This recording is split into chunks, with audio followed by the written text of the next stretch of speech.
बिस्मिल्लाहिर्रहमानिर्रहीम। अस्सलाम वालेकुम। Factors of production. Number 1 land, number 2 labour, number 3 capital और नंबर 4 जो है वो है एंटरप्राइज। तो अब आपको ये भी बताया था कि ये चारों फैक्टर्स ऑफ प्रोडक्शन जो हैं ये फ्री काम नहीं करते हैं, ये अपना मुआवजा लेते हैं। तो जो मुआवजा लेते हैं उसको हम फैक्टर प्राइसिंग कहते हैं। तो लैंड को जो मिलता है उसे क्या कहते हैं? उसको रेंट कहते हैं।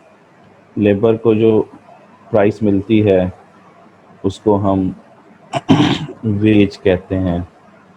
और जो कैपिटल को प्राइस मिलती है उसको इंटरेस्ट कहते हैं।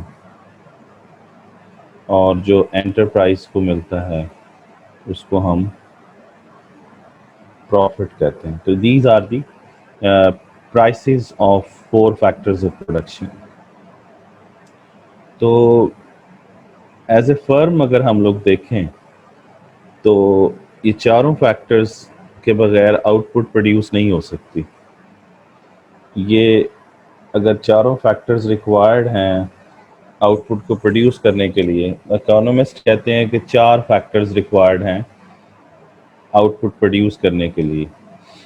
तो ये 4 चाहिए सिर्फ आउटपुट को प्रोड्यूस करने के लिए। तो आपकी जो कॉस्ट है आउटपुट को प्रोड्यूस करने की वो भी ये 4 ही है। तो इसका मतलब अगर हम इन चारों को ऐड कर लें, इनको ऐड कर लें हम, तो ये जो जवाब आएगा ये कॉस्ट, समझ आ गई? कॉस्ट है। तो कॉस्ट की इक्वेशन क्या होगी?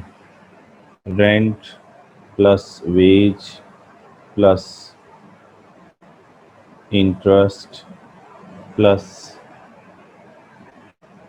Profit, this is cost. तो हम ये कह सकते हैं कि factor pricing factor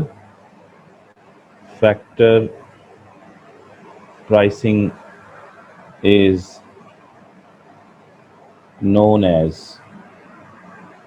factor pricing is known as cost of production। तो ये फैक्टर प्राइसिंग को ही कॉस्ट ऑफ प्रोडक्शन कहते हैं। ठीक हो गया जी? अच्छा, तो ये था कि व्हाट इज कॉस्ट। तो आप कहेंगे कि cost is factor pricing is called cost of production. उसके बाद है नेक्स्ट चीज, उसे हम कहते हैं कॉस्ट फंक्शन। कॉस्ट फंक्शन, तो कॉस्ट फंक्शन क्या है? This is cost is a function of output. Cost is a function of output. इसे पढ़ते हैं, cost is a function of output. और अगर आउटपुट ज़्यादा होगी तो फिर कॉस्ट भी ज़्यादा होगी, और अगर आउटपुट कम होगी तो कॉस्ट भी कम होगी। ये कॉस्ट फंक्शन पॉजिटिव फंक्शन है। तो कॉस्ट फंक्शन भी समझ आ गया होगा, कोई मुश्किल चीज़ नहीं है। ठीक हो गया जी? तो दिस इज़ कॉस्ट फंक्शन। अब इससे आगे ये है कि cost with respect to time period. तो आप कॉस्ट को हम 2 टाइम पीरियड में पढ़ते हैं। एक कॉस्ट, एक क्या होती है? कॉस्ट इन शॉर्ट रन, और दूसरी होती है कॉस्ट इन लॉन्ग रन। ठीक हो गया जी। और आप लोगों को याद होगा कि हमने ये तो कॉस्ट फंक्शन है ना, ये वाला, दिस इज कॉस्ट फंक्शन। हम लोगों ने प्रोडक्शन फंक्शन भी पढ़ा था। तो प्रोडक्शन फंक्शन क्या था? प्रोडक्शन फंक्शन याद कीजिए। प्रोडक्शन फंक्शन क्या था? उसमें हमने कहा था कि output is a function of inputs. याद है ना? तो Q means output, Q means output. तो output is a function of inputs. तो आपको याद है कि फैक्टर्स ऑफ प्रोडक्शन जो होते हैं, ये चारों फैक्टर्स ऑफ प्रोडक्शन, इनको इनपुट्स भी कहते हैं, इनको रिसोर्सेज भी कहते हैं, है ना जी? तो इसका मतलब ये हुआ कि इधर हम इनपुट की जगह पे हम लिख सकते हैं क्या? ये हम लिख सकते हैं कि land, labour, capital and enterprise. तो ये चार फैक्टर्स ऑफ प्रोडक्शन हो जाते हैं हमारे पास। तो अब ये मैंने आपको बताया हुआ है कि चारों फैक्टर्स ऑफ प्रोडक्शन जो हैं, ये इन शॉर्ट रन और डेफिनेशन, शॉर्ट रन और लॉन्ग रन की डेफिनेशन में आप लोगों को बताया हुआ है कि किस तरीके से हम शॉर्ट रन और लॉन्ग रन को डिफ्रेंशिएट कर सकते हैं। तो डेफिनेशन ये की थी शॉर्ट रन में कि if at least one of the factors of production is fixed then it is called short run. तो अगर मैं इसके ऊपर ये एक बार लगा दूं तो this would become short run production function. और अगर मैं लिखता हूँ लैंड, लेबर, कैपिटल, एंटरप्राइज, और इनमें से कोई भी फिक्स ना हो, तो ये क्या होगा? This is long run production function. तो short run production function means at least one of factor of production is fixed. और लॉन्ग रन में हमने कहा था कि all factors of production are variable. तो सारे वेरिएबल हैं। और ये जो इसको कहते हैं bar. Bar is used to fixed. तो फिक्स करने के लिए हम इसको क्या करते हैं? यूज करते हैं। ठीक हो गया? फिक्स। ओके। अब now you can differentiate the two types of production function. First one is short run production function. Another one is long run production function, and this is just a production function. ये production function है और ये short run और long run production function है। तो ये differentiation आप लोगों ने कर ली। सॉरी। अच्छा, अब यहाँ पर जब हम कॉस्ट पढ़ेंगे with respect to time period, तो सबसे पहले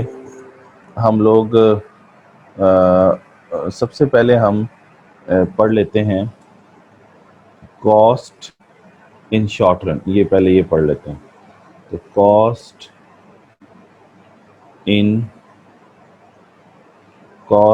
इन शॉर्ट रन। तो आउट प्रोडक्शन फंक्शन लिखेंगे तो आप कहेंगे कि output is a function of land, labour, capital and enterprise. ये प्रोडक्शन फंक्शन है। प्रोडक्शन फंक्शन है। पढ़ हम कॉस्ट रहे हैं लेकिन बात हम प्रोडक्शन फंक्शन की कर रहे हैं। एक्चुअली कॉस्ट फंक्शन ये है, cost is a function of output. ये अभी हमने डिस्कस नहीं किया। हम कर रहे हैं, इधर देखें, इधर क्यू जो है वो इंडिपेंडेंट वेरिएबल है, इधर Q जो है वो डिपेंडेंट वेरिएबल है। यानी output, cost is a function of output and output is a function of input. ये समझ रहे हैं ना, ये दोनों बातें देखें।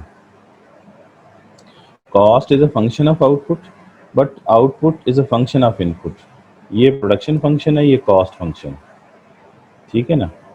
अच्छा, अब ये प्रोडक्शन फंक्शन है, जब भी इनपुट और आउटपुट आएंगे तो वो प्रोडक्शन फंक्शन बन जाएगा आपके सामने। अब इनमें से अगर हम किसी एक पर ये बार का निशान लगा दें, तो ये हमारे पास डिस्कशन में कर रहा था आप लोगों से कि ये प्रोडक्शन फंक्शन है और इसमें total 4 he factors of production होते हैं। तो इसमें से कुछ फैक्टर्स फिक्स हैं, कुछ वेरिएबल हैं। अगर एक भी फिक्स आ जाता है तो वो शॉर्ट रन होता है। जैसे अभी हमने डेफिनेशन में कहा था कि at least one of the factor of production is fixed, तो वो शॉर्ट रन हो जाता है। जहाँ सारे वेरिएबल फैक्टर ऑफ प्रोडक्शन होंगे वो लॉन्ग रन होगा, जहाँ सारे वेरिएबल होंगे। ये अब हम कॉस्ट पढ़ रहे हैं इन द शॉर्ट रन। तो इसमें ये है कि जो फिक्स फैक्टर ऑफ प्रोडक्शन की कॉस्ट है वो फिक्स कॉस्ट है, और जो वेरिएबल फैक्टर ऑफ प्रोडक्शन की कॉस्ट है वो वेरिएबल कॉस्ट है। और दोनों को अगर हम ऐड कर लें तो we have third one, that is called total cost. That is called sorry, that is called total cost. Number 3 is called total cost. So total cost is TC. So adding these two, we get this one. So what would be the equation of total cost? So total cost is equal to total fixed cost plus total variable cost. तो ये total cost की equation, ठीक हो गया जी। अच्छा, अब ज़रा notice कीजिए कि ये हमारे पास 3 चीज़ें आ गई। First one is total fix cost, total variable cost and total cost. अगर हम यहाँ पे नोटिस करें तो ये तीनों जो हैं, ये तीनों क्या हैं? टोटल हैं, टोटल हैं, टोटल हैं। तो ये तीनों कॉन्सेप्ट क्या हैं? टोटल हैं। अब अगर हम ये चौथा, पांचवा और छठा कॉन्सेप्ट बनाएं, तो टोटल की जगह अगर हम लोग एवरेज लिख दें तो ये क्या हो जाएगा? एवरेज, और आगे वैसे ही आ जाएगा average fix cost, that is AFC।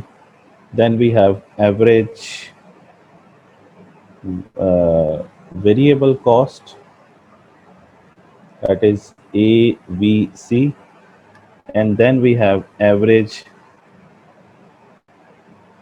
cost, that is AC।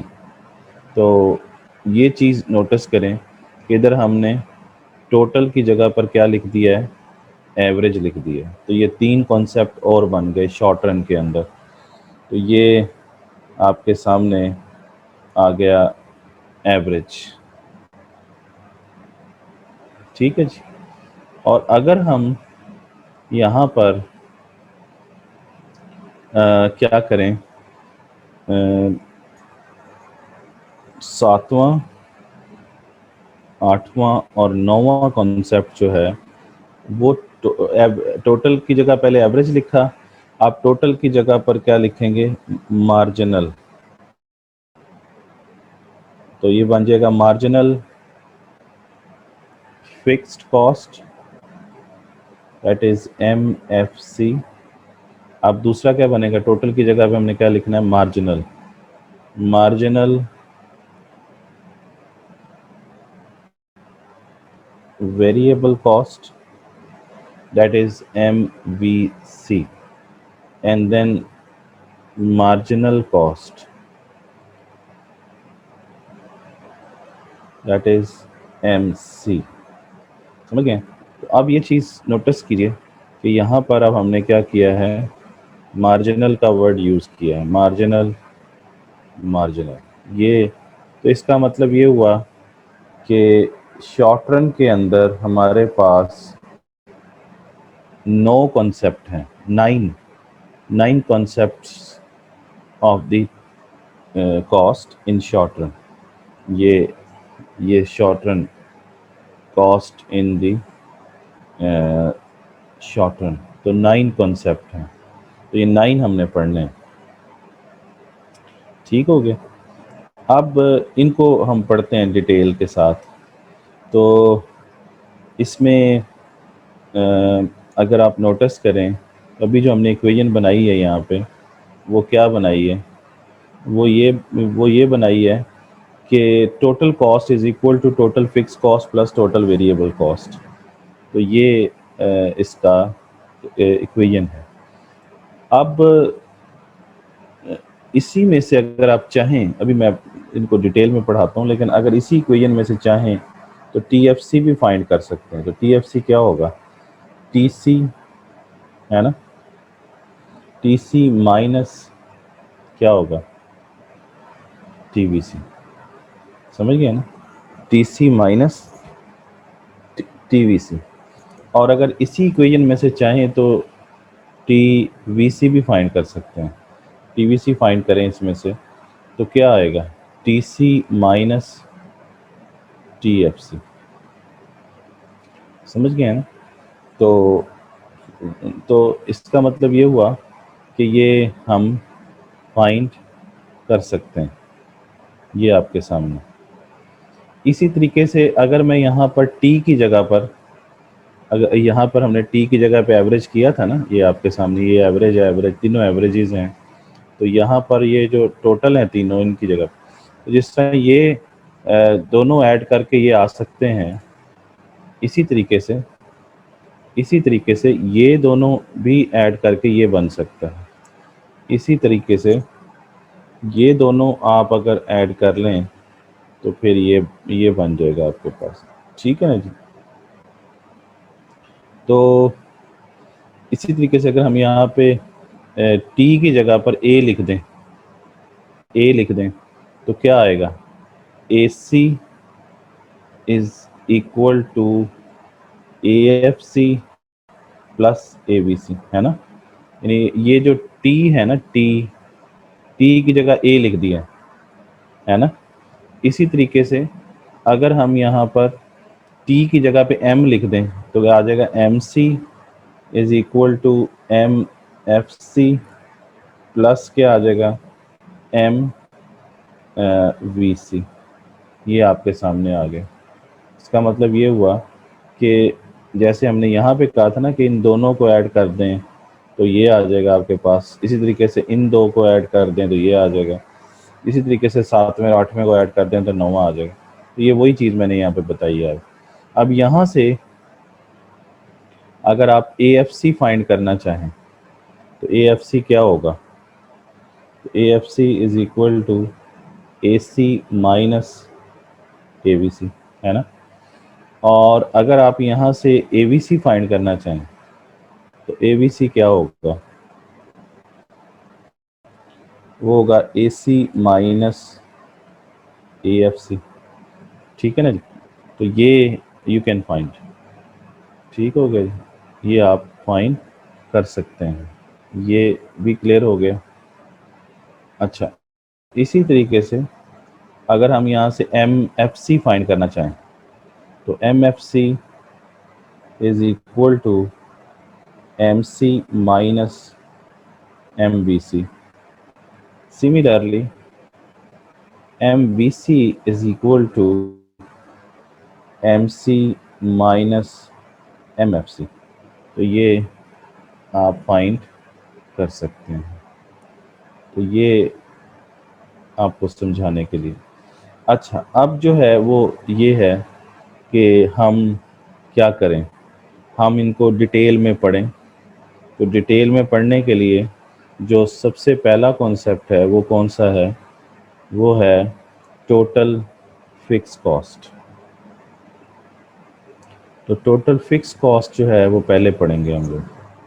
ये आपके सामने first concept total fix cost. तो टोटल फिक्स कॉस्ट जो है वो पहले पढ़ते हैं, ठीक है। वैसे हमारे पास 3 टोटल कॉन्सेप्ट हैं, 3 एवरेज कॉन्सेप्ट हैं और 3 ही मार्जिनल कॉन्सेप्ट हैं। तो टोटल आपके पास 9 कॉन्सेप्ट हैं शॉर्ट रन के अंदर, यानी cost in the short run पे अगर चले जाएं तो हमारे पास कितने कॉन्सेप्ट हैं?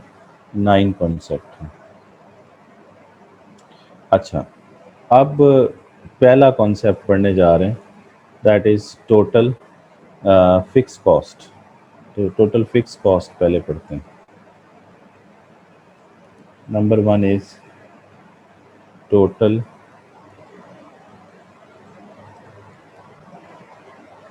Fix cost, this is TFC। तो टोटल फिक्स कॉस्ट क्या है? टोटल फिक्स कॉस्ट में हम जब ये कहते हैं तो total fix cost is a function of output, और इसमें हम ये कहते हैं कि ये जर्नल जो फंक्शन है ना कॉस्ट का, जो यहाँ पे हमने ऊपर पढ़ा था, शो नहीं हो रहा अभी, तो cost is a function of output कहा था हमने, ठीक है ना जी। तो जस्ट अ मिनट,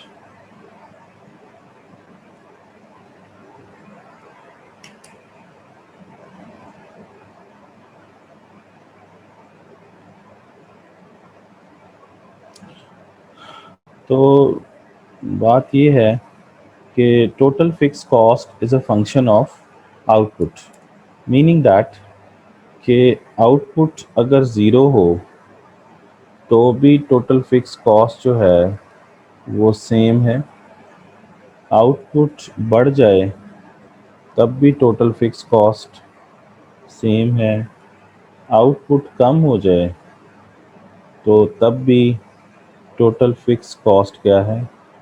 सेम है। इसका मतलब ये है कि आउटपुट के बढ़ने से या कम होने से टोटल फिक्स कॉस्ट पे कोई फ़र्क नहीं पड़ता, वो सेम रहती है और पॉजिटिव रहती है। यानी पॉजिटिव मीन्स उसकी वैल्यू ज़ीरो नहीं होती, तो पॉजिटिव वैल्यू रहती है उसकी, पॉजिटिव वैल्यू, यानी वो ज़ीरो नहीं होती। टोटल फिक्स कॉस्ट जो है वो उसको और भी नाम देते हैं कोई हम लोग, टोटल फिक्स कॉस्ट को और भी नाम दिए जाते हैं। तो वो कौन कौन से नाम हैं? तो टोटल फिक्स कॉस्ट को और क्या क्या कहते हैं? टोटल फिक्स कॉस्ट को हम कहते हैं ओवर हेड कॉस्ट, इसको हम कहते हैं इनडायरेक्ट कॉस्ट, या फिर हम इसे कहते हैं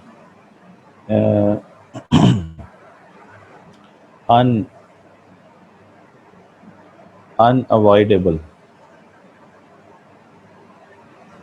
अनअवॉइडेबल कॉस्ट, या फिर हम इसे कहते हैं सप्लीमेंट्री कॉस्ट।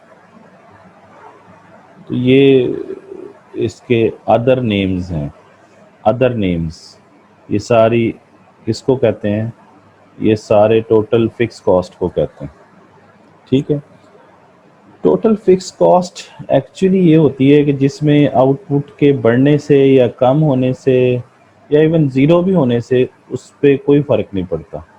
जैसे जैसे फॉर एग्ज़ाम्पल हम ये कहें कि फॉर एग्ज़ाम्पल मैं ये बात कर रहा हूँ कि अगर ये मैं कहूँ कि ये आपके पास क्यू है और ये आपके पास टोटल फिक्स कॉस्ट है, तो क्यू है 0 1 2 3 है ना, तो क्या हो रहा है? 4। तो आउटपुट क्या हो रही है? बढ़ रही है, बढ़ते बढ़ते फॉर एग्जांपल 100 पे चली जाती है, तो फिक्स कॉस्ट अगर फॉर एग्जांपल 100 है तो वो 100 ही रहेगी, वो क्या रहेगी, 100 ही रहेगी। इसका मतलब ये है कि ज़ीरो आउटपुट है, लेकिन ज़ीरो आउटपुट पे भी फिक्स कॉस्ट ज़ीरो नहीं है, बल्कि क्या है, पॉजिटिव है। ये आपके सामने पॉजिटिव है, ये भी क्या है, पॉजिटिव है। तो ये सारी क्या है, पॉजिटिव है। तो टोटल फिक्स कॉस्ट, अब देखें आउटपुट 1 से 2 हो गई है, 2 से 3 हो गई है, आउटपुट बढ़ती जा रही है, लेकिन फिक्स कॉस्ट क्या रह रही है, सेम। सेम है, ये जो हमने बात की थी, सेम। फिक्स कॉस्ट क्या है, सेम है, सेम है। तो आउटपुट इसका मतलब है कि बढ़ जाए तब भी सेम रहेगी और पॉजिटिव रहेगी, ज़ीरो नहीं होगी। और आउटपुट अगर 100 से कम होते होते 1 पे आ जाए, 0 पे आ जाए, आउटपुट कम हो जाए, तो कम होने के बावजूद भी सेम रहेगी और पॉजिटिव वैल्यू रहेगी उसकी। ये आपके सामने। तो टोटल फिक्स कॉस्ट समझ आ गया आप लोगों को। टोटल फिक्स कॉस्ट के अंदर ज़ीरो आउटपुट पे भी वो ज़ीरो नहीं होती है, ये आपके सामने है, ये पॉजिटिव है। तो total fix cost, total fix cost can never be zero. Total fix cost कभी भी ज़ीरो नहीं हो सकती, इवन के ज़ीरो आउटपुट पे भी ज़ीरो नहीं हो सकती। अब इसका मतलब ये है कि कोई तो ऐसी चीज़ें हैं जो कि आपको हर सूरत में बर्दाश्त करनी पड़ती है, चाहे आपकी फैक्ट्री पे ताला लगा हुआ है, ज़ीरो आउटपुट प्रोड्यूस हो रही है, लेकिन फिर भी आपको जो है वो फिक्स कॉस्ट जो है वो बेयर करनी पड़ती है, हर सूरत जो है वो, इसमें कोई वो नहीं है। इसमें क्या क्या होता है इसमें, यानी टोटल फिक्स कॉस्ट किन चीज़ों पर मुश्तमिल होती है? तो टोटल फिक्स कॉस्ट किन चीज़ों पर कंसिस्ट्स ऑफ, कौन सी चीज़ों पे होती हैं, कंसिस्ट ऑफ द एक्सपेंडिचर्स। कौन से एक्सपेंडिचर्स होते हैं? नंबर 1, उसमें ये होता है जी कि सबसे पहले आपने जो सैलरीज हैं वो हर सूरत में देनी है। किसी भी फर्म में दो तरह के मुलाजमीन होते हैं, एक परमानेंट होते हैं और एक जो है वो परमानेंट नहीं होते हैं। तो जो परमानेंट होते हैं उनको आपको हर सूरत में पैसे देने पड़ते हैं, चाहे फैक्ट्री जो है वो बंद ही क्यों ना हो, ठीक है ना जी। तो salaries of the administrative staff, यानी एडमिनिस्ट्रेटिव स्टाफ, या कह लीजिए कि परमानेंट जो लोग होते हैं, परमानेंट स्टाफ की सैलरीज आपको देनी पड़ती हैं। ये आपकी फ़िक्स कॉस्ट है। ये फ़िक्स कॉस्ट में कौन कौन से अखराजात आते हैं वो बता रहा हूँ।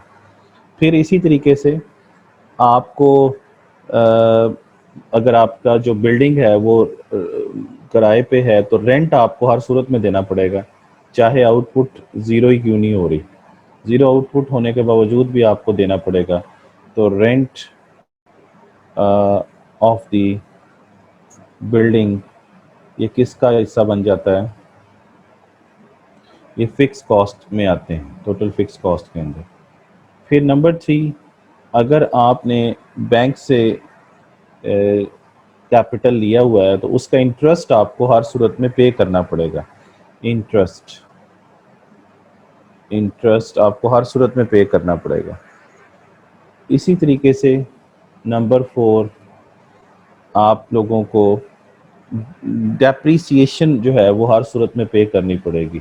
अब आप लोग अकाउंटिंग पढ़ते हैं तो ये हमारा फील्ड नहीं है इकोनॉमिक्स वालों का, तो डेप्रीसिएशन जो है वो आप बेहतर समझते हैं, डेप्रीसिएशन को कैलकुलेट करना। तो डेप्रीसिएशन ऑफ द मशीनरी जो है उसकी जो डेप्रीसिएशन है वो हर सूरत में आपको पे करनी पड़ेगी। तो ये 4 किस्म के एक्सपेंडिचर्स मैंने आप लोगों को गिनवा दिए हैं जो आपको क्या करने हैं, हर सूरत में पे करने हैं। ठीक है ना जी। तो एक और भी एक्सपेंडिचर है, that is called normal profit. तो नॉर्मल प्रॉफिट भी हर सूरत में पे करना पड़ेगा। तो normal profit is a part of total fix cost. इस पे मज़ीद बात करेंगे अगले अगले लेक्चर में कि नॉर्मल प्रॉफिट कैसे फिक्स कॉस्ट का हिस्सा होता है, लेकिन अभी हम इसको डिस्कस नहीं करते। तो बहरहाल ये मैंने 5 एक्सपेंडिचर्स आपको गिनवाए हैं, ये सारे आपको हर सूरत में पे करने पड़ेंगे। और फ़र्ज़ कर लीजिए कि इन पाँचों एक्सपेंडिचर्स को अगर हम सम अप कर लें तो कितना बनता है, 100 रुपये बनता है। और वो 100 रुपये हमने यहाँ पर लिख दिया है, सारा ये 100 रुपये लिख दिया है यहाँ पर, समझ गए ना। तो अब ये आपको पे करना पड़ेगा, इवन कि आपके फर्म के अंदर आउटपुट ज़ीरो ही क्यों ना हो, तो ये हर सूरत में आपको बेयर करनी पड़ेंगी चीज़ें। क्लियर होगी बात कि टोटल फिक्स कॉस्ट के अंदर क्या क्या चीज़ें आती हैं।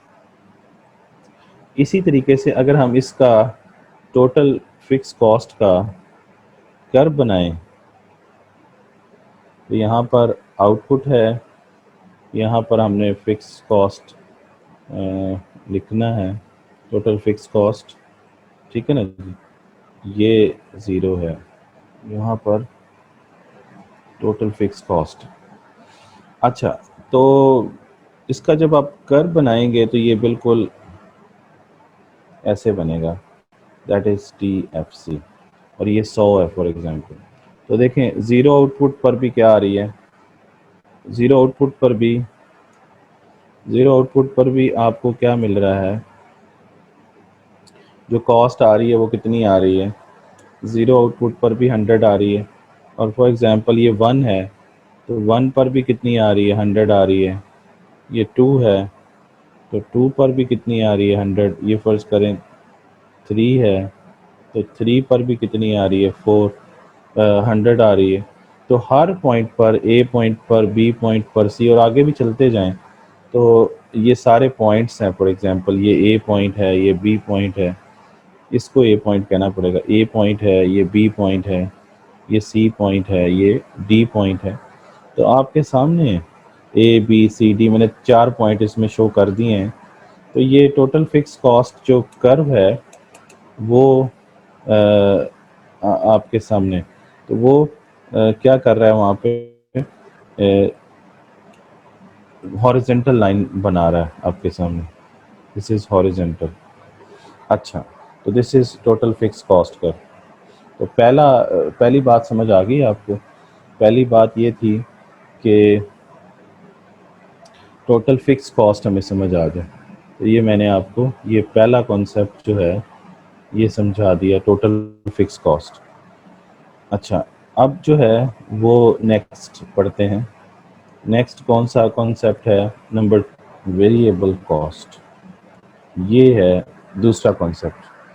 टोटल वेरिएबल कॉस्ट में क्या होता है, ये देखें, यहाँ पे हमने ये कहा था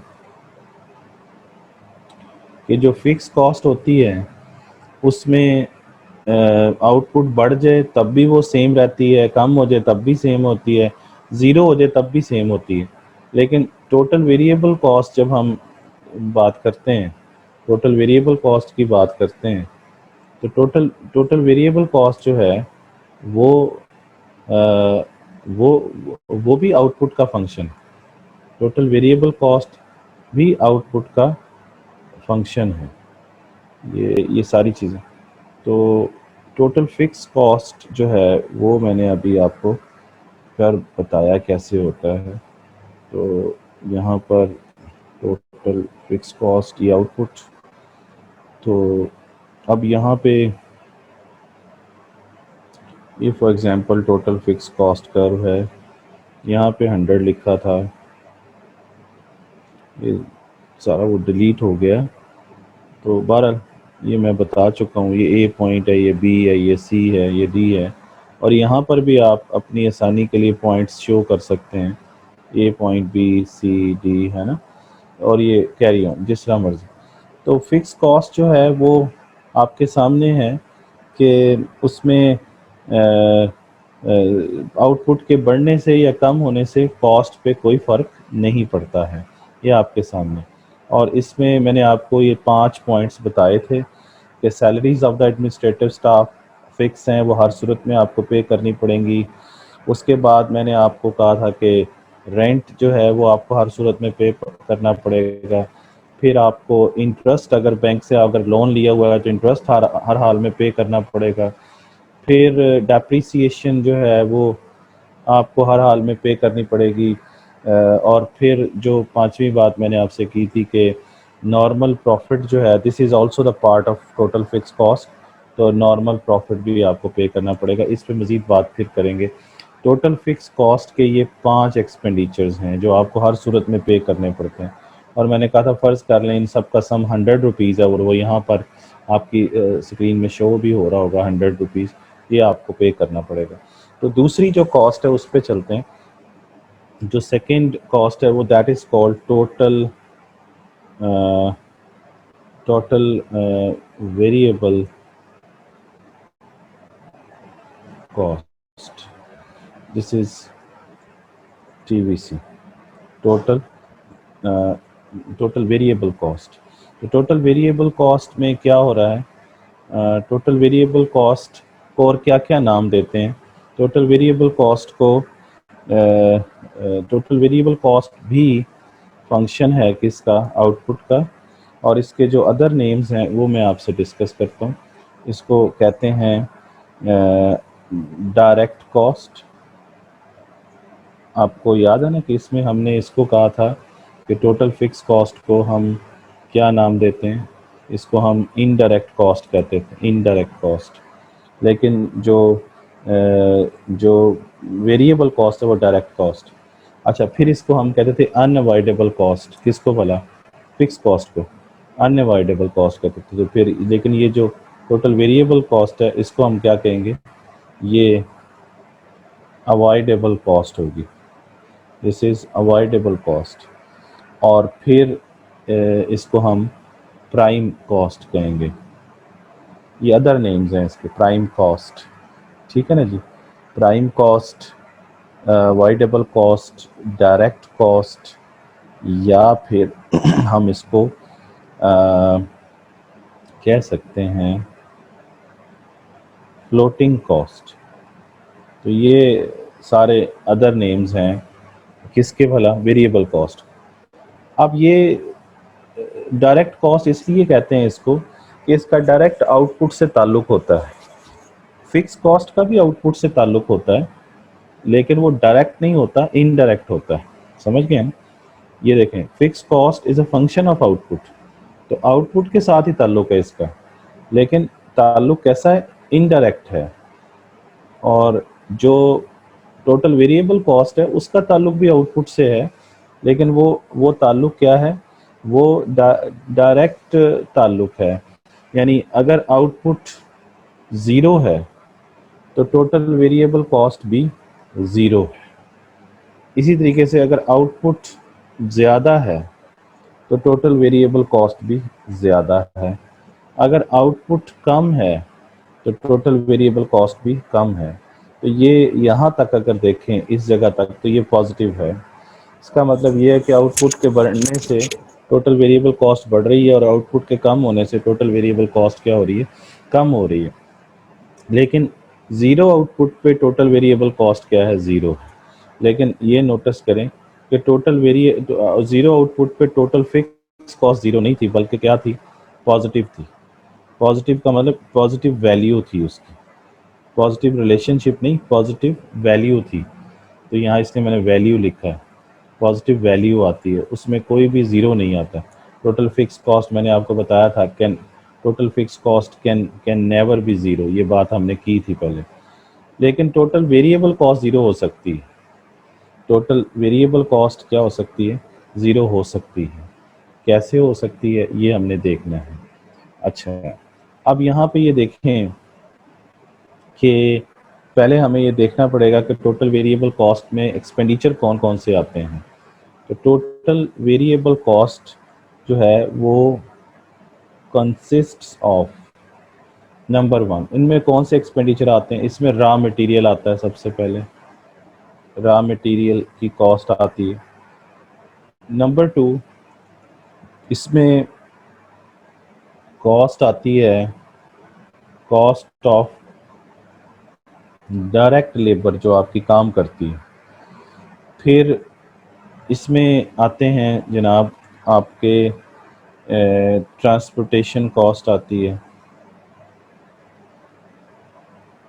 इसमें एडवर्टीज़मेंट कॉस्ट आती है, एडवर्टीज़मेंट कॉस्ट आती है। उसके बाद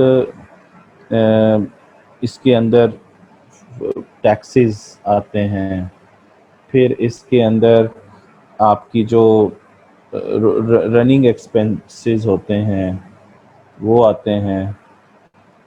अब यहाँ पर एक्सपेंसेस और एक्सपेंडिचर वाला कोई रोला नहीं है इकोनॉमिक्स में। Running expenses of fix capital जो होते हैं वो आते हैं, ठीक है ना जी। तो ये मैंने कुछ आपको एक्सपेंडिचर गिनवाए हैं। अब आप मुझे बताइए कि अगर आउटपुट ही ज़ीरो हो, कुछ बन ही नहीं रहा हो, तो रॉ मटेरियल आएगा नहीं, लेबर डायरेक्ट लेबर आएगी नहीं, ट्रांसपोर्टेशन कॉस्ट नहीं, टैक्सेस एडवर्टीजमेंट होगी नहीं। तो जब कुछ चीज़ बन ही नहीं रही तो उसकी वेरिएबल कॉस्ट भी क्या होगी? ज़ीरो। ऐसा तो नहीं है ना कि अगर फॉर एग्जांपल लक्स साबन बन ही ना रहा हो और रीमा आके कहे जी के, या मीरा कहे आके जी जो है वो साबन ले लें, लक्स साबन ले लें, तो एडवर्टीजमेंट कॉस्ट तो आएगी नहीं। समझ आ रही बात? कहीं नहीं। तो आउट इसलिए ज़ीरो है। जब आउटपुट ज़ीरो होगी तो ये सारी कॉस्ट, टोटल वेरिएबल कॉस्ट के ये सारे जो कंपोनेंट हैं ये नहीं होंगे, ये आपको पे नहीं करने पड़ेंगे। फिक्स वेरिएबल कॉस्ट ये ज़ीरो हो जाएगी। तो इसका मतलब ये हुआ कि अगर हम यहाँ पे इसका डेटा जनरेट करें,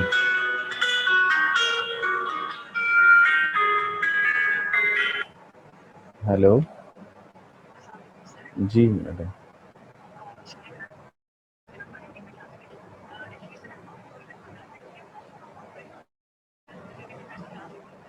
जी जी जी जी।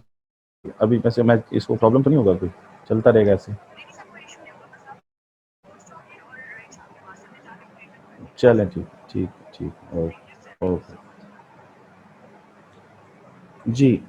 तो तो ये आउटपुट है और ये आपके पास क्या है? टोटल वेरिएबल कॉस्ट है।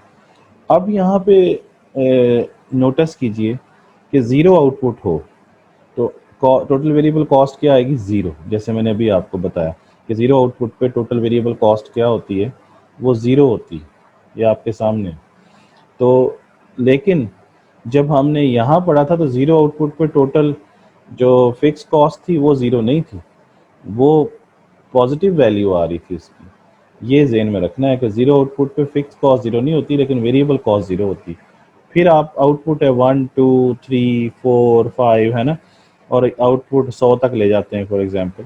तो ये फॉर एग्जांपल वेरिएबल कॉस्ट है, तो ये फ़र्ज़ करें 4 आ जाती है, फिर 10 आ जाती है, फिर 15 आ जाती है, 25 आ जाती है, 40 हो जाती है। तो ये फॉर एग्जांपल बढ़ते बढ़ते 220 तक चली जाती। तो आपके सामने कि आउटपुट जो है वो बढ़ रही है। ये आपके सामने देखें, आउटपुट क्या कर रही है? बढ़ रही है। आउटपुट के बढ़ने से वेरिएबल कॉस्ट भी बढ़ रही है ना, आपके सामने। और अगर आउटपुट को कम कर दें तो क्या हो रहा है आपके सामने? आउटपुट कम होती जा रही है और वेरिएबल कॉस्ट भी क्या होती चली जा रही है? वो भी कम होती चली जा रही है। तो पॉजिटिव रिलेशनशिप है। तो ये वेरिएबल कॉस्ट का डेटा है। अब यहाँ पर अगर हम इसका ग्राफ बना लें, तो इसका जो ग्राफ आप लोगों ने बनाना है वो ज़रा देखें। यहाँ पे आ जाएगा टोटल वेरिएबल कॉस्ट और यहाँ पे आ जाएगा आउटपुट। तो ग्राफ जब आप इसका बनाएंगे तो आप लोग देखेंगे कि वो स्टार्ट कहाँ से हो रहा है। तो वेरिएबल कॉस्ट का जो ग्राफ है वो ओरिजिन से शुरू होगा, क्योंकि ज़ीरो आउटपुट पे क्या आ रहा है? ज़ीरो आउटपुट पे जो वेरिएबल कॉस्ट है वो ज़ीरो है। ज़ीरो पर ये क्या है? ज़ीरो है। तो ये it starts from the origin. तो ये इसका जो ग्राफ आप बनाएंगे that is just like that, यहाँ पर ऐसे होगा और देन फिर ये यहाँ से ऐसे हो जाएगा। ये टोटल वेरिएबल कॉस्ट का ग्राफ है, समझ गए। और आप देखें ये लेफ्ट टू राइट अपवर्ड है, पॉजिटिवली स्लोप्ड है। तो ये है टोटल वेरिएबल कॉस्ट का ग्राफ, जो ये बता रहा है कि जी फॉर एग्जांपल आउटपुट Q1 है तो वेरिएबल कॉस्ट ये है, और जो जो आउटपुट बढ़ती जा रही है, ये देखें आउटपुट Q2 Q3, तो वेरिएबल कॉस्ट भी क्या होती जा रही है, बढ़ती चली जा रही है। यानी A से B पर चले जाएं, B से C, तो बढ़ती चली जा रही है या कम होती चली जा रही है, तो वो भी कम होती चली जा रही है। This is total variable cost curve. अच्छा, ये टोटल वेरिएबल कॉस्ट कर्व जो है, ये इसकी शक्ल ऐसे क्यों है, यानी ये ऐसा क्यों है कि पहले ये सीधी लाइन क्यों नहीं है, यानी actually this is non linear. Total variable cost is non linear. तो total variable cost can be linear, linear भी हो सकता है। तो लीनियर अगर आप करेंगे तो टोटल वेरिएबल कॉस्ट अगर लीनियर आप बनाएंगे तो वो ऐसे होगा, वो भी हो सकता है, कोई इतनी बड़ी बात नहीं है, वो ऐसे होगा, दिस इज टीवीसी। तो ये लेकिन it starts from the origin, दोनों कहाँ से शुरू होंगे, ओरिजिन से। फर्ज कर लीजिए कि ये टोटल वेरिएबल कॉस्ट लीनियर तब होगा जब यहाँ पर टोटल वेरिएबल कॉस्ट इक्वल उससे बढ़ेगी। जैसे फॉर एग्जांपल ये एक और डाटा बना लें यहाँ पे कि आप लिखें Q और यहाँ पे लिखें TVC। तो अब आप यहाँ पर लिखते हैं 0 1 2 3 है ना, और 0 पर ये 0 आ जाएगा, ये 10, ये फिर कर देते हैं 20, ये 30, 4 पर 40। तो ये टोटल वेरिएबल कॉस्ट जब आप बनाएंगे ना इसका, तो ये ऐसे बनेगा, इसका जब बनाएंगे तो ऐसे बनेगा, क्योंकि इसमें जो वेरिएबल कॉस्ट है वो इक्वल प्रोपोर्शन से नहीं बढ़ रही है, बढ़ तो रही है, 4 से 10 पे गई है, 10 से 15 पे गई है, 15 से 25 40 है ना, तो ये बढ़ना तो है, लेकिन वो उसके बढ़ने का जो स्पीड है वो एक जैसा नहीं है। यहाँ पर देखें 10 20 30 40 यहाँ भी बढ़ रही है। तो रिलेशनशिप तो ये है कि आउटपुट के बढ़ने से टोटल वेरिएबल कॉस्ट बढ़ रही है, या आउटपुट के कम होने से कम हो रही है, लेकिन किस तरह कम हो रही है वो इस तरह भी ठीक है उस तरह भी ठीक है, कोई मसला नहीं। टोटल वेरिएबल कॉस्ट लीनियर भी हो सकता है, लीनियर ये आपके सामने, नॉन लीनियर ये आपके सामने, ये दोनों सूरतों में टोटल वेरिएबल कॉस्ट हो सकती है। ठीक हो गया जी, तो टोटल वेरिएबल कॉस्ट भी समझ आ गया हमें।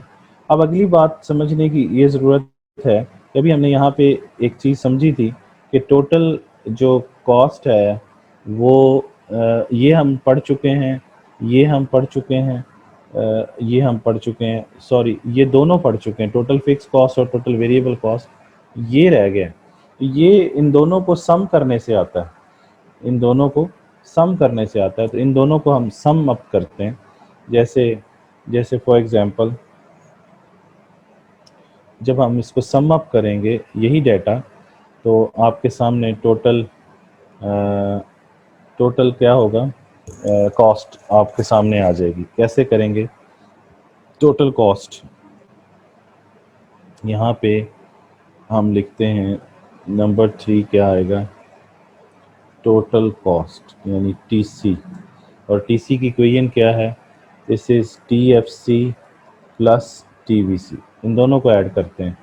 तो ये कोई मुश्किल काम नहीं है, आप इन दोनों को ऐड कर लें, यहाँ पे आउटपुट आ जाएगी 0 1 2 3 4, यहाँ पर टीएफसी आ जाएगा, टीएफसी क्या था, 0 पर क्या था 100 था ना, 1 पर भी क्या था 100 था, 100 100 100, तो ये सारा क्या रह रहा है, 100 ही रह रहा है।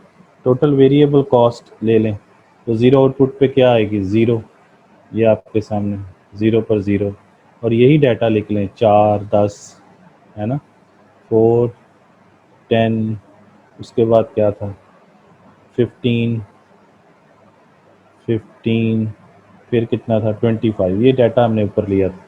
अब बस आपने ये करना है कि इन दोनों को ऐड कर लेना है। यहाँ पे ऐड करेंगे तो TFC प्लस TVC कर देंगे, ठीक है ना जी। तो इसको ऐड कर लें तो 100 plus 0 100, 100 plus 4 104, 110, 115, 125।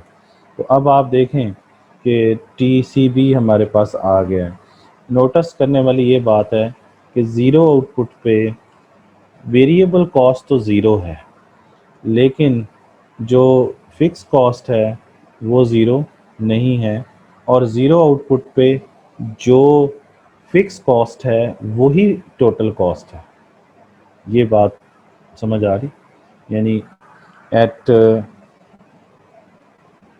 Output is equal to zero, तो इस जगह पर TFC और जो TC है वो सेम है ज़ीरो आउटपुट।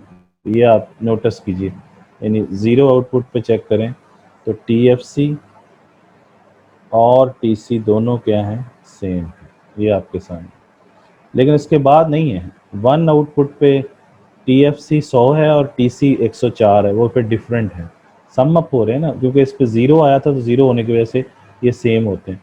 तो ज़ीरो आउटपुट पे TFC और TC क्या होते हैं, सेम होते हैं। ये आपके सामने। तो अगली बात ये समझने वाली है कि TC जो हमने बनाया है, ये TC असल में TC की जो शक्ल बनेगी, जो शेप बनेगी, वो बिल्कुल वैसी बनेगी जैसी TVC की होगी, क्योंकि शक्ल बन ही TVC की वजह से रही है। क्योंकि ये तो TFC तो ऐड होता जा रहा है ना, हर आउटपुट पे 100 ऐड होता जा रहा है। बाकी तो देखें 4, 10, 15, तो सब में 100 तो कॉमन आ रहा है TC के अंदर। तो उसकी लेकिन शक्ल वही होगी। कौन सी शक्ल होगी? ये वाली होगी जैसे TVC की होती है, जैसे ये।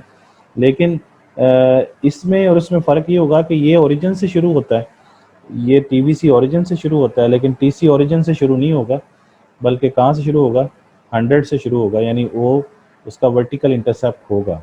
जैसे आप TC बनाएंगे, तो TC बनाएं तो वो जस्ट लाइक दैट, लेकिन ये ऐसे शुरू होगा, समझ गए? ये आपके पास TC आ जाएगा, ठीक है जी। आप देखें जो TC की शेप है और जो TVC की शेप है वो सेम है, सेम। ये चेक करें और ये चेक करें, सेम है। लेकिन फ़र्क ये है कि ये ओरिजिन से शुरू होता है और ये ओरिजिन से शुरू नहीं होता, बल्कि उस जगह से शुरू होता है जहाँ से फिक्स कॉस्ट शुरू होती है, यानी 100 से। ये भी 100 से शुरू होता है, ये भी 100 से शुरू होता है। समझ आ गई बात आपको? तो ये TC की शेप। हाँ, अगर आपका TVC ऐसा है, अगर TVC ऐसा है, यानी TVC ऐसा है, तो TC भी ऐसा ही बनेगा। कैसा भला? लीनियर बन जाएगा, यानी TC भी लीनियर बन जाएगा, लाइक ये होगा, ये। अगर TVC ऐसा है, अगर TVC ऐसा है तो TC ऐसा बनेगा। तो इस तरीके से TVC भी लीनियर, ये लीनियर है, लीनियर TC, और ये नॉन लीनियर कहते हैं सीधी लाइन पर, नॉन लीनियर TC ये है। लेकिन बोथ आर पॉजिटिवली स्लोप्ड, ये भी पॉजिटिवली स्लोप्ड है और ये भी क्या है, पॉजिटिवली स्लोप्ड है। तो दोनों क्या हैं, पॉजिटिवली स्लोप्ड हैं आपके सामने। ठीक हो गया? तो यहाँ तक मेरा ख्याल है बात समझ आ गई आपको। अगर हम इनको कंबाइन कर लें, फॉर एग्जांपल कंबाइन करते हैं इन तीनों को, तीनों तीनों टोटल बनाए हैं ना हमने, total fix cost, total variable, total cost. तो यहाँ आप फिर लिखेंगे सी मीन्स कॉस्ट, कोई भी कॉस्ट हो। तो फॉर एग्जांपल ये आपके पास टोटल फिक्स कॉस्ट है, ठीक है ना जी। और ये फॉर एग्जांपल आपके पास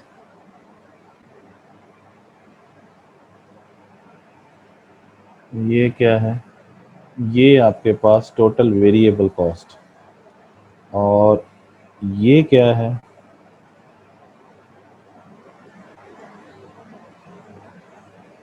ये आपके पास टोटल कॉस्ट है। अब ये तीनों आपके सामने आ गए।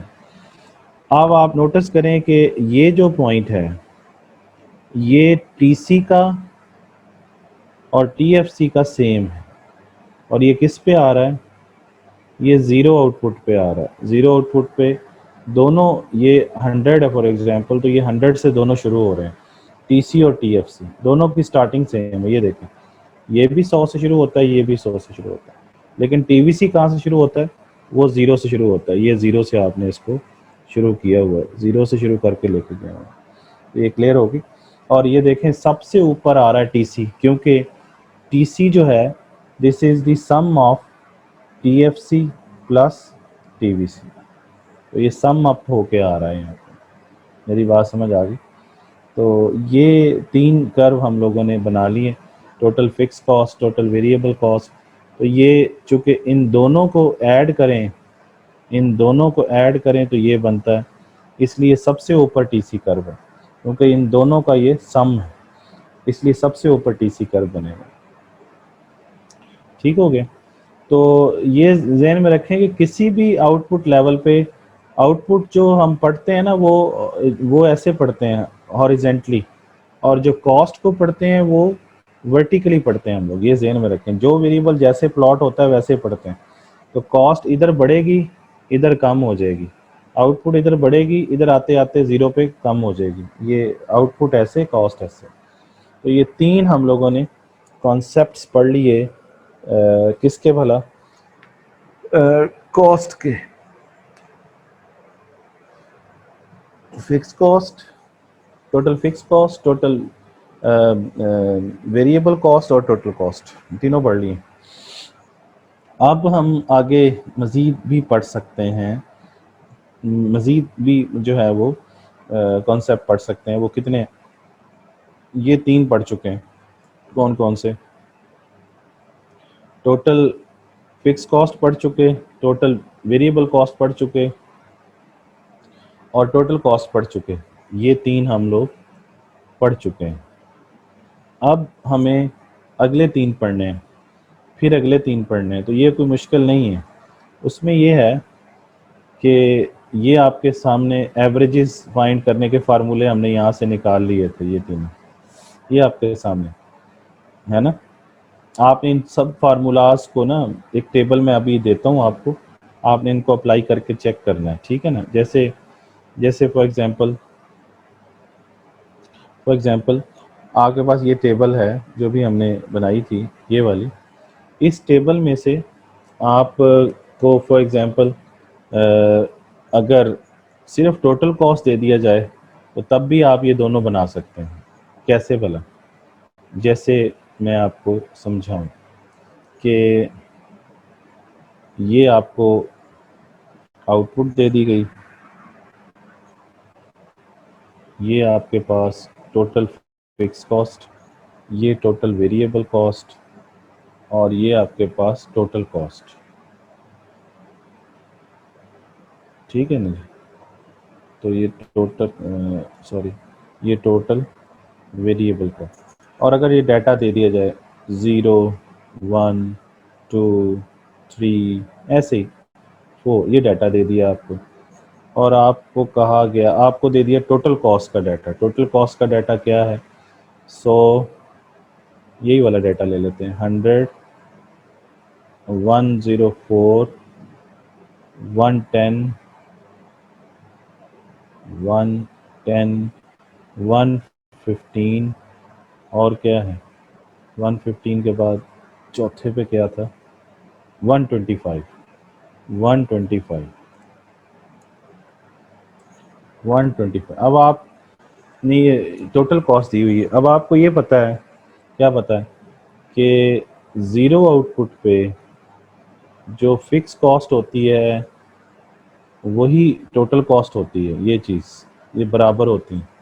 जैसे ये देखें, ये 100 जो है यही टोटल फिक्स कॉस्ट। तो आपने यहाँ पर ज़ीरो आउटपुट पे चेक करना है कि ज़ीरो आउटपुट पे टोटल कॉस्ट क्या आ रही है, तो आप कहेंगे 100 आ रही है, तो आप फिक्स कॉस्ट भी क्या लिखेंगे 100 बस। अब ये 100 आपको पता है ये फिक्स ही रहनी है सबके ऊपर, तो ये सब पे आप जनरेट कर सकते हैं, ठीक है ना जी। और अब आप टीवीसी भी फाइंड कर सकते हैं। टीवीसी का फार्मूला क्या होगा, टीवीसी का फार्मूला क्या होगा, टीवीसी का फार्मूला अभी बताया था कि क्या करेंगे, ऐड किया था ना, और उसमें से फिर हमने ये मैंने भी लिख के बताया था आपको। ये टीवीसी का क्या फार्मूला होगा कि टीसी में से टीवीसी क्या कर दें, माइनस कर दें, तो टीसी माइनस टीएफसी, ये करना है,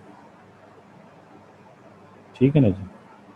तो ये आपके सामने टेबल आ गई, क्या क्या होगा, टीसी माइनस टीएफसी, तो कर दें 100 में से 100 माइनस करें 0, 104 में से 100 माइनस करें 4, फिर इसमें से माइनस करें 100 में से 110 में से 100 तो 10, फिर करें तो 15, फिर करें तो 25, आ गया ना डाटा। तो यू कैन जनरेट।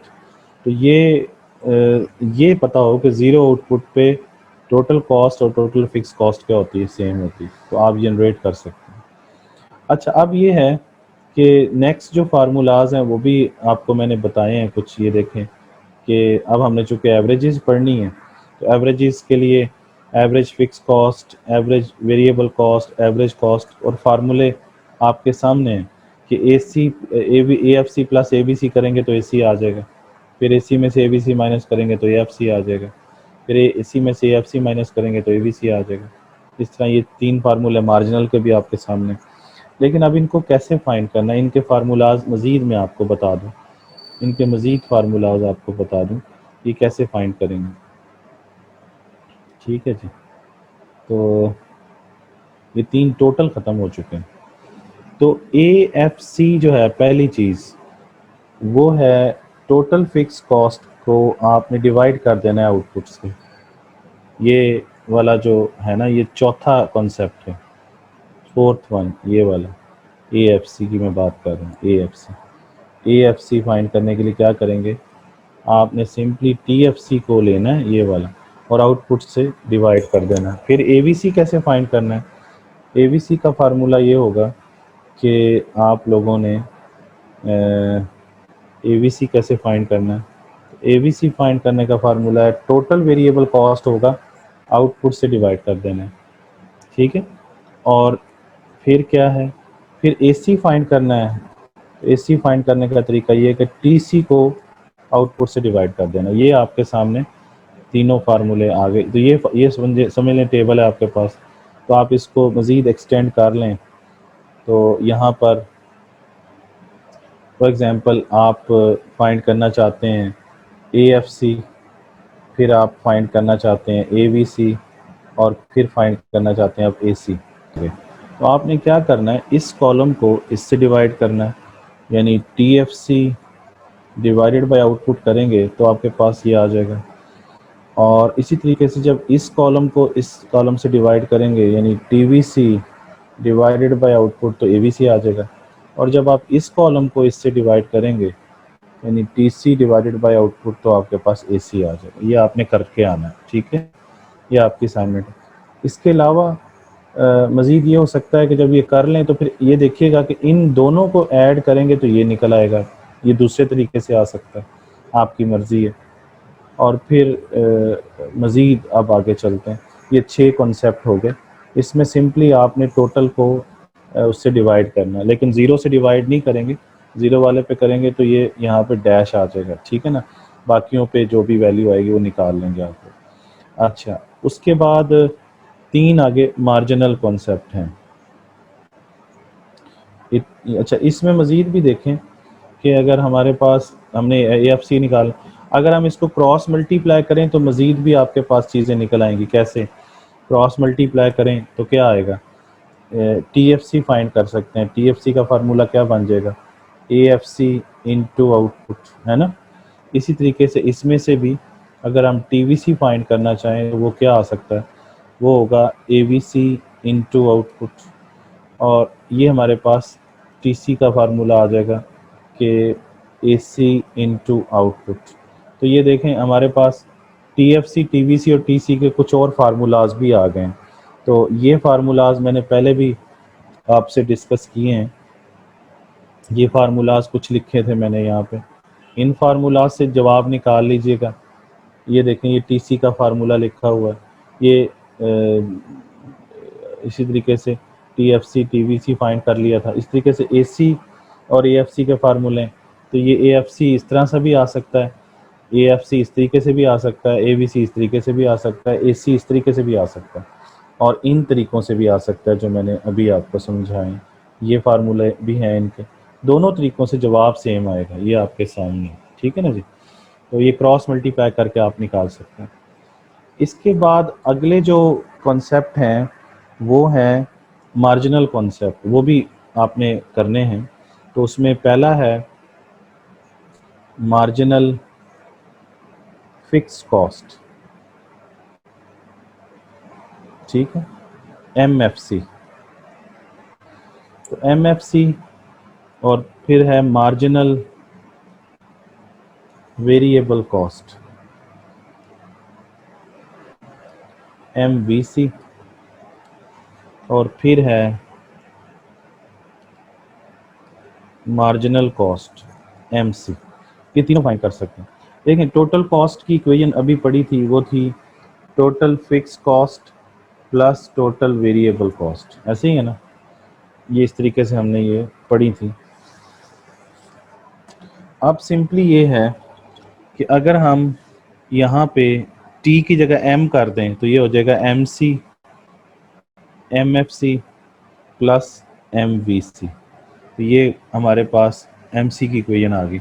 इस तरह अगर हम यहाँ इसी T की जगह A कर दें तो एवरेज की बन जाएगी, ये कर सकते हैं आप। अगर T की जगह आप A लिख दें तो ये आ जाएगा AC, इधर भी T की जगह कर दें AFC प्लस ABC, तो ये भी बन जाएगी, है ना। बहरहाल फ़िलहाल हमें गर्ज इस चीज़ से मार्जिनल फाइंड करने से। अब इसका मतलब इसमें से अगर हम MFC फाइंड करना चाहें तो MFC की वैल्यू क्या होगी, MC माइनस MVC, और MVC फाइंड करना चाहें तो वो होगी MC माइनस MFC। तो ये हम फाइंड कर सकते हैं। अच्छा, अब ये है कि जी जब हम ये इक्वेशन लिखते हैं total cost is equal to total fix cost plus total variable cost, अब आप लोगों को थोड़ी सी मैथ अगर आती हो तो उसे हम डेरिवेटिव कहते हैं।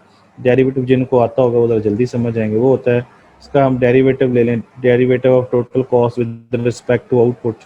इसी तरीके से इसका भी डेरिवेटिव ले लें, तो डेरिवेटिव मीन्स स्लोप, तो ये DQ, और इसी तरीके से इसका भी डेरिवेटिव ले लें DTVC ओवर DQ। तो ये बन जाता है MC, और ये बन जाता है MFC, और ये बन जाता है MVC। जब भी हम टोटल का डेरिवेटिव लेते हैं वो मार्जिनल आ जाता है। Derivative of total is called marginal, ठीक है। और मार्जिनल का मतलब मैंने कई दफ़ा बताया हुआ है, मार्जिनल स्लोप को कहते हैं, स्लोप पहले समझाया हुआ है। तो स्लोप में क्या होता है, ये देखें, इसमें ये होता है कि स्लोप का फार्मूला क्या होता है, स्लोप का होता है change in rise over change in run. तो चेंज और डेल्टा डेरिवेटिव एक ही बात, तो आप यहाँ पे डी की जगह डेल्टा भी लिख सकते हैं, जैसे ये वाला है तो आप लिख सकते हैं delta TC over delta Q। इसी तरीके से delta TFC over delta Q। ये बात समझ आ रही, तो plus delta TVC over delta Q, ये भी लिख सकते हैं, ये एक ही बात, क्योंकि डेल्टा और डी में कोई फ़र्क नहीं है। तो आपने चेंज फाइंड करना है, चेंज फाइंड करके आप फाइंड कर सकते हैं MC, MFC और MVC, ठीक है। कैसे करेंगे तो वो मैं आपको एक एग्जांपल देता हूँ। जैसे फॉर एग्जांपल आपने यहाँ पर कॉलम बनाना है MFC, फिर आपने बनाना है MVC, फिर आपने बनाना है MC। तो ये जब बनाएंगे तो आपका फार्मूले आपको आते हैं। क्या फार्मूला है एमएफसी का? एमएफसी का फार्मूला है change in TFC over change in Q. तो चेंज निकालें, इससे इस तक चेंज निकालेंगे, न्यू वैल्यू ये है, ओल्ड ये है, 100 माइनस 100 0, 1 माइनस 0 0, ये चेंज इन क्यू क्या आएगा 1, और ये कितना आएगा 0, 100 माइनस 100 0, तो 0 और 1 0 आ जाएगा। फिर इधर आ जाएं, 100 माइनस 100, ये change in T F C आ जाएगा 0, और नीचे आ जाएगा 1, जब इसमें से माइनस करेंगे 2 माइनस 1 तो 1 आ जाएगा, तो 0 और 1 आता जाएगा हर वक्त। तो ये आपके पास फिर 0 फिर 0 फिर 0 फिर 0 यह आता जाएगा। अब आपने ये भी दोनों फाइंड करने हैं, एमवीसी और एमसीवी। तो एमवीसी फाइंड करेंगे, एमसी फाइंड कर लें, एमसी इसमें से फाइंड होगा टोटल कॉस्ट। इसका क्या फार्मूला होगा? Change in TC over change in Q.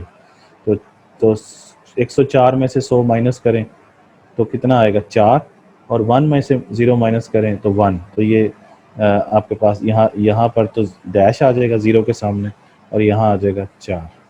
फिर इस तरह अगर आप इधर से इधर फाइंड करें तो ये आपके सामने ये चेंज इन आउटपुट, 110 में से 104 माइनस करें तो ये आ जाएगा 6, और ये 6 इधर आ जाएगा चेंज इन टीसी की जगह पे, और चेंज इन क्यू देखें तो 2 माइनस 1 करें तो 1 आ जाएगा, तो ये आ जाएगा 6।